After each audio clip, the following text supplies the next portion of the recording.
Jesus Sananda, allow your knowingness, your God consciousness to awaken you into reality. By John Smal.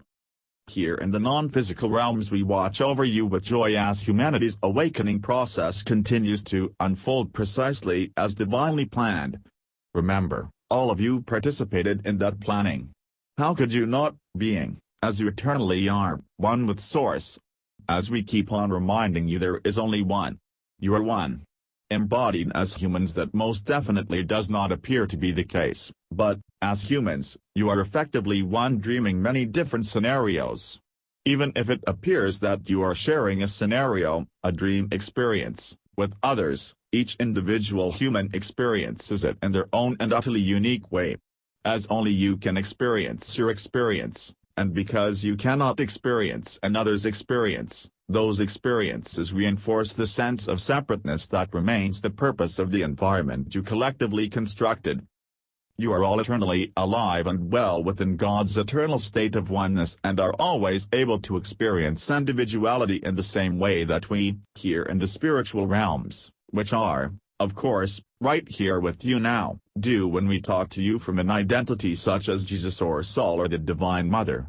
Individual identities are useful states from which to offer meaningful and creative ideas from the limitless potential that is Source, love, all that exists. Oneness and individuality coexist, and for humans that seems like an incomprehensible paradox. Don't try to understand it, just accept it, and in that allowing you will find joy and peace as opposed to the confusion your mind experiences when it tries to understand. Remember, the human mind is, by design and intent, severely limited. Trust your intuition, the aspect of yourselves that is able very easily to bypass the state of human limitation, and allow it to guide you. Basically, it is your connection to the non-physical realms, reality. It is your higher self, the real you, the Holy Spirit, God, talking to you in terms or expressions that make sense and are valid for you in your presently limited state of consciousness. As we often tell you, and then remind you yet again, you are never alone. To be alone is impossible. To be alone would be to be separate, a state of unknowingness that cannot exist because there is only one. To awaken from the dream is your purpose. You chose to experience separation in an unreal environment, a place that you invented to play in, and you quickly became lost and forgot that it was unreal. It is a little like when small children invent imaginary playmates or monsters and become so caught up playing with them in their unreal dramas that they lose contact with their human environment. Adults often tell them to stop daydreaming and come to lunch. Then they wake up because there is ice cream for dessert. When humanity wakes up, the dessert will be far more wondrous than ice cream. You are in the process of awakening, and that process can be neither terminated nor brought to a halt. Humanity has collectively chosen to awaken, and this age is the one in which awakening will manifest. Your task, as ones who know that it is to happen, is just to hold the intent for it, and also hold the intent to be only loving, whatever situations arise, because that is what is bringing your awakening into blossom. You chose, eons ago, to experience separation, and so you entered that unreal environment. To continue with the analogy of small children, you are now being called to lunch. And what a lunch it will be. So, relax. Allow your knowingness, your God consciousness to awaken you into reality. That is all that you need do, allow. The oneness that is God, that is Source, that is you, has chosen to awaken. The human collective, all who have ever had human lives, and all those presently incarnate, has made the collective decision to awaken.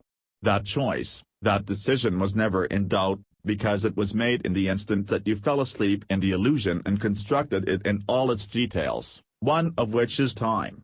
It seems that eons have passed since the Big Bang, the moment when the universe of which you are humanly aware came into being, but truly it was but a very short moment ago.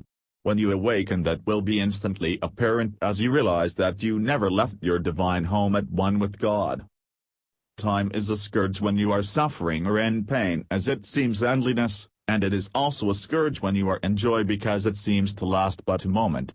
What an insane environment you constructed to experience the impossible, separation from your divine source, and how much you have suffered as you chose to believe that it was real, and that it contained and limited you.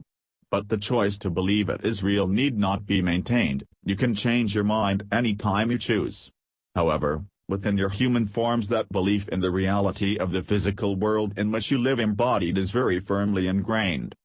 The awakening process is a growing realization that what you see, sense, feel, and generally experience as humans is but an infinitesimal aspect of the creative potential that the limited minds in which you have encased yourselves over the eons are capable.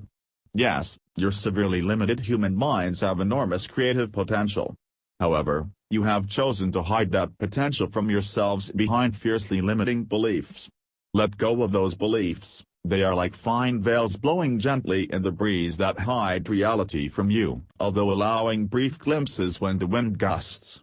Those gusts have ensured that you have never been completely enshrouded in the unawareness that your human bodies impose.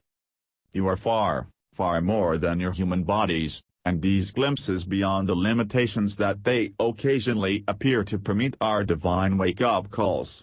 In truth, you can simply blow those veils away and awaken, but, because you have become so accustomed to the limitations that they impose, it frightens you to think that there is far, far more to reality than you have been aware of, more that you could have engaged with and enjoyed.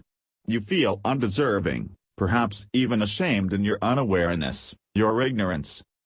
So the mindset was developed that suggested that to look beyond the veil, to attempt to view and experience the wonders beyond it was sinful, that to do so would make God angry and cause him to judge you unworthy, and even condemn you to eternal suffering in hell.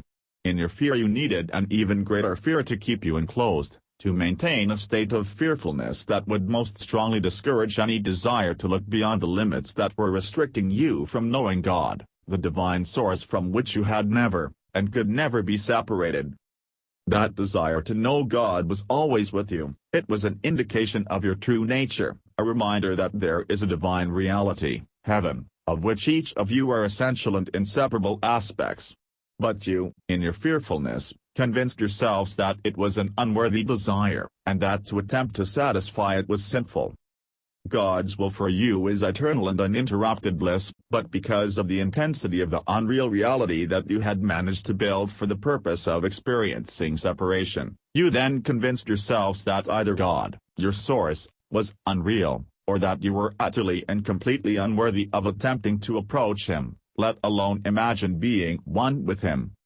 Now, those windy gusts are getting stronger, and more of you are getting glimpses of reality and talking to one another about them, instead of fearfully denying those glimpses in the belief that you were either becoming insane, or worsening by experiencing them.